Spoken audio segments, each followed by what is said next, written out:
लेता हरक सिंह रावत। रावत जी, आज आप काफी भावुक हो गए, आपको देख के थोड़ा बुरा भी लगा, लेकिन क्या कहना चाहते हैं आप?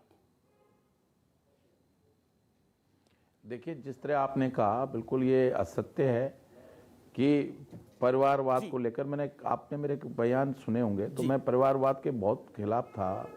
मैंने कहा भाई किसी व्यक्ति को इसलिए मौका नहीं मिलना चाहिए कि वो किसी मंत्री की पुत्रवधू है, बेटा है, बेटी है, पत्नी है, और किसी को उसके प्रभाव को, उसकी क्षमताओं को किसी को इसलिए भी वंचित नहीं रखा जाना चाहिए कि वो किसी मंत्री का वो है। अगर उसके अंदर प्रतिभा है तो उसको आगे बढ़ने का मौका मिलना चाहिए। रावत जी, बिल्कुल मैं आपकी बात को मेरी बात रोक लीजिएगा। कोई टीचर किसी जी रावत जी, आपने बोला कि वो किसी की पुत्रवधू है, उस करके मौका नहीं मिलना चाहिए। आपकी बात को मैं ऊपर रखता हूं, लेकिन 5 साल तक तो आप बीजेपी में खुश थे, लेकिन अचानक जब आपको निलंबित कर दिया गया, इस समय आप निलंबित नेता है भारतीय जनता पार्टी के, आपको मंत्री पद से हटा दिया गया, तो आपको घुटन क्यों महसूस होने लगी? मैंने एक चीज कही है, आप अगर पूरे पिछले 5 साल के इतिहास को अगर देखेंगे तो मैं सिर्फ इसलिए भाजपा में बना रहा क्योंकि मैं 2016 में कांग्रेस छोड़कर हम भाजपा में आए थे, इसलिए हमारी मजबूरी थी कि भाई हम पे ये आरोप लगेगा कि हम, और इसलिए मैंने मन बनाया था कि चाहे भाजपा सरकार आए चाहे ना आए, मैं भाजपा में बना रहूंगा। मैंने भाजपा से पलाजो से कहा कि भाई आप ऐसा करो, मैं चुनाव लड़ने के मूड में नहीं हूँ, और ये बेटी ने, मैं अभी उससे पहले मेरे मन नहीं था, लेकिन अभी 6 जनवरी को मैं जब कमाल का आपके मन की भी दाद देनी पड़ेगी कि आपका चुनाव लड़ने का भी मन नहीं था, लेकिन आप चुनाव भी लड़ लिए, आपका विधायक बनने का भी मन नहीं था, आप विधायक भी बन गए, आपका मंत्री बनने का भी मन नहीं था, लेकिन आप मंत्री भी बन लिए और 5 साल तक मंत्री भी रहे। मुख्यमंत्री बदल गए लेकिन मंत्री आप रहे। नहीं, आप मेरी बात मन आपका कमाल का है। मैं पिछले 1 साल से, मैं देखिए, मैं पुरानी बात नहीं कर रहा हूं, मैं तो नई बात कर रहा हूं, मैं तो आपके मन की बात। बहुत बार विधायक रह गया। हाँ, मैंने सिर्फ इस समय कहा कि मुझे आप पार्टी में कोई काम दे दो, और अगर चुनाव लड़ाना ही है तो इस लड़की को लड़ा दो, और वो भी आंकलन कर लो कि ये क्यों इसमें आप चाह रहे थे।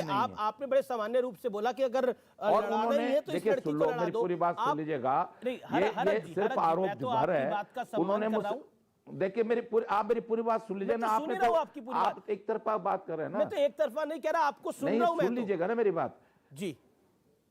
हाँ, तो सुन लीजिएगा। मैंने पला जोशी से भी कहा, तो उन्होंने कहा ठीक है, आपने पहले नहीं कहा। मैंने कहा जी मुझे पहले, मैं गया नहीं, मैं अभी 6 जनवरी को लहसुन में गया, वहां मैंने जिस तरह प्रभाव देखा इस लड़की का, तो मुझे लगा कि मैं आपसे शेयर करूं। तो उन्होंने कहा मैं अमित शाह जी से बात करूंगा और फिर बताओ बात। इसके अलावा कोई बात नहीं हुई।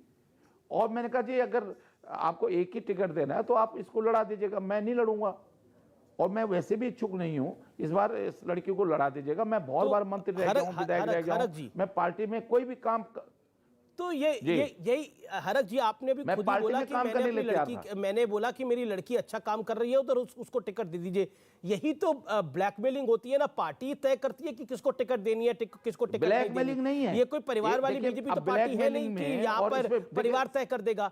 यहाँ तो संगठन वाली पार्टी है, तो संगठन तय करेगा किसको टिकट मिलेगी, किसको नहीं मिलेगी। देखो अनिश जी, देखिए आप है माना, अगर अपने एडिटर से या किसी उससे अगर आप कोई सुझाव देते हैं तो वो ब्लैकमेलिंग नहीं होती है। ये ब्लैकमेलिंग नहीं है। मैं बोलूं सिर्फ एक सुझाव, मैं बोलूं कि कल से मैं यहां पे शो नहीं करूंगा। मेरा भाई, मेरी बहन, मेरा बेटा, मेरी बेटी, मेरा भाई, मेरा भतीजा कार्यक्रम करेगा, तो ये तो भाई भतीजावाद हो गया ना, ये तो परिवारवाद हो गया। मैं बोलूं, मैं अगर ये कार्यक्रम नहीं करूंगा तो मेरे बाद जो लायक है मैं उसको ये कार्यक्रम मिले। एक निवेदन करूं, या कोई आईएएस अफसर है क्या, कोई आईएएस अफसर है क्या, उसके बेटे को आईएएस में सिविल सर्विस में बैठने का अधिकार नहीं है क्या? आपका परिचय मुझसे आज का नहीं है, आपका परिचय मुझसे कई साल पुराना है। टीचर है आप कई सरकारों में मंत्री भी रहे, आप कई सरकारों के अंदर आप नाराज भी रहे, लेकिन मेरा पॉइंट ये है कि भाजपा का झूठा आरोप है। घुटन किस बात की हो रही थी? आपको घुटन परिवारवाद की वजह से थी। मैं आप बता रहा हूं, मेरे नहीं कुछ नहीं थी, पर यह बात तो 4 दिन पुरानी है। मैं त्रिवेंद्र रावत जी के समय में मुझे काम नहीं करने दिया गया। मैंने एक दिन अमित शाह जी से कहा कि मैंने आप मुझे हमें पार्टी में लाए थे, आपने सुध नहीं ली हमारी। अब हमारी मजबूरी क्या थी कि हमने आपसे वायदा किया कि हम पार्टी में बने रहेंगे, इसलिए हम पार्टी में बने हुए हैं। और अब मैंने नहीं छोड़ी पार्टी। मैं आज आपको तो ईमानदारी से मैं बता रहा हूं, कल केवल सोशल मीडिया में मैं, बल्कि वो काऊ भाई के पास जो विधायक हैं रायपुर से, उनके पास प्रहलाद जोशी फोन आया, भाई हरक सिंह को दिल्ली ले आओ। मैं दिल्ली आ रहा था उनको प्रहलाद जोशी से मिलने के लिए, मैंने आज अमित शाह जी से मिलना था। कोई, मैं आपको विश्वास करो नहीं करो इस बात पे, कोई विश्वास करे नहीं करे, लेकिन तो विश्वास करने वाला। एक सेकंड, गौरव भाटिया भी है बीजेपी के माने हुए प्रवक्ता हैं, माध्यम से बड़े नेता भी हैं, मैं उनका रुख कर लेता हूं। वो देखिए, गौरव भाटिया वो मान रहे हैं कि वो बेटी के लिए अपनी टिकट उन्होंने सिर्फ जिक्र किया था, उन्होंने मांगी रही थी, लेकिन उनका निलंबन कर दिया गया। गौरव भाटिया, नमस्कार, सुन पा रहे हैं? जी सुन पा रहा हूं। हरक सिंह रावत और गौरव भाटिया को दिखाइए, बोले गौरव जी। देखिए अमीर जी, ऐसा है, अक्सर ऐसा होता है कि भारतीय राजनीति में भारतीय जनता पार्टी वो पार्टी है जहां पे संगठन की ताकत, नेतृत्व की ताकत और जो हमारी विचारधारा है उसकी ताकत पे व्यक्ति आगे बढ़ता है। लेकिन जब ये कांग्रेस पार्टी के लोग होते हैं या समाजवादी पार्टी में लोग हैं, ये हमारी पार्टी में आते हैं तो हमारी पार्टी के संस्कारों को भी पूरी तरह से अपने जीवन में उतारना होता है। यहाँ भाई भतीजावाद और परिवारवाद नहीं है।